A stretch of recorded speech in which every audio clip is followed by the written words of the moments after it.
Mesdames et messieurs, il faut absolument qu'on parle de ce qui se passe aujourd'hui. On a un Bitcoin qui vient de retaper les 100 000 dollars alors qu'il y a un mois pile, plus personne n'y croyait. Et clou du spectacle, il est seulement à 5% de venir taper un nouvel ATH. On a également un Ethereum qui a mangé du lion et qui rattrape l'énorme baisse qu'il s'est tapé ces derniers mois. Alors on n'est clairement pas encore de retour au perf de décembre, là où on avait un Ether à 4000 dollars, mais franchement ça fait plaisir par rapport à il y a un mois, là où on avait un Ether qui était à 1400 et quelques. C'est juste complètement barré. De mon côté, je vois pas spécialement de news qui aurait pu trigger ça. Il y a effectivement eu la mise à jour Pectra qui est passée, mais je pense pas que ça justifie une montée aussi violente. D'autant plus qu'il y a quasiment tout le marché qui est dans ce repricing. On a un Solana qui est quasiment repassé à 170 dollars, un Hyperliquid qui performe très violemment à 25 dollars, soit un fois 2,5 depuis le bottom il y a un mois. Et globalement, ouais, il y a tout qui est vert, sauf un certain Solayer qui lui rattrape à l'envers. Évidemment, tu sais comment ça se passe quand je tourne une vidéo et quand je parle des prix. Évidemment, ça marque le top local parce que c'est comme ça. Désolé, je fais juste mon job. Et en plus de nous régaler niveau dollar, le marché nous donne pas mal de grains à moudre du côté des airdrops. J'ai donc pas mal de petites updates à te partager. Comme d'habitude, si tu veux être à jour sur tout ce qui se passe dans l'écosystème, il y a le Grimoire du Mage, ta newsletter hebdomadaire. Tous les samedis à 18 h, tu reçois un récap complet de l'actu. On parle à chaque fois des airdrops qui débarquent, ce qu'il ne faut surtout pas louper, les claims à venir, etc., etc.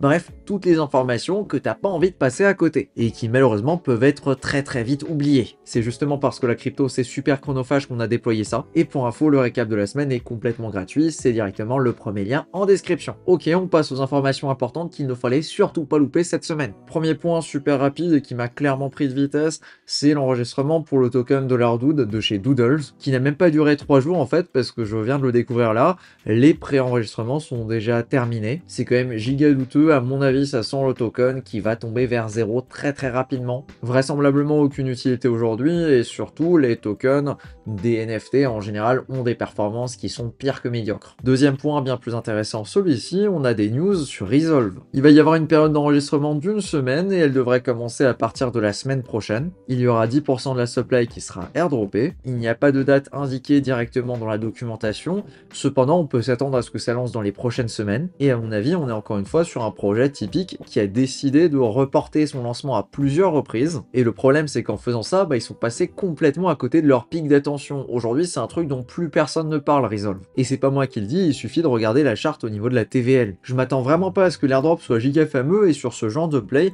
je trouve que c'est vachement plus intéressant de jouer les PT sur Pendle plutôt que de jouer les points directement. D'autant plus que les leaderboards sont toujours en galère et ne comptent toujours pas certains points, notamment les jetons qui sont stackés sur Aerodrome. En tout cas, dès que j'ai plus d'informations là-dessus, je te partage ça. Ensuite, pour les dégénérés que nous sommes avec de l'activité sur Hyper-EVM, eh bien sache qu'il y a de plus en plus de concurrence dessus, même si ça reste tout de même limité. Pour petit rappel, j'avais posté la vidéo sur le sujet le 21 mars, ce qui nous place à peu près par ici sur le graphe, et donc si tu as commencé vers ce moment-là, normalement tu es considéré comme quelqu'un d'early. De mon côté, je reste convaincu qu'il y aura une allocation pour les utilisateurs Hyper-EVM et surtout pour les utilisateurs qui sont early, et donc je continue mon activité dessus. Et si tu souhaites aller plus loin sur la newsletter payante, j'ai mis en place un truc qui s'appelle une feuille de triche Hyperliquid saison 2, qui est tout simplement un énorme dossier sur Hyperliquid, la thèse que j'ai associée au projet, donc pourquoi je suis particulièrement bullish dessus, ainsi que tout ce qu'on peut faire pour se positionner dessus et essayer de choper un airdrop numéro 2. Pour moi, juste ce dossier-là, il vaut le prix de l'abonnement au mois, je te le mets directement en description si ça t'intéresse. On enchaîne avec un airdrop que j'attendais pas du tout, celui du SNS pour Solana Name Service. De la même façon que NS a reçu son token il y a déjà très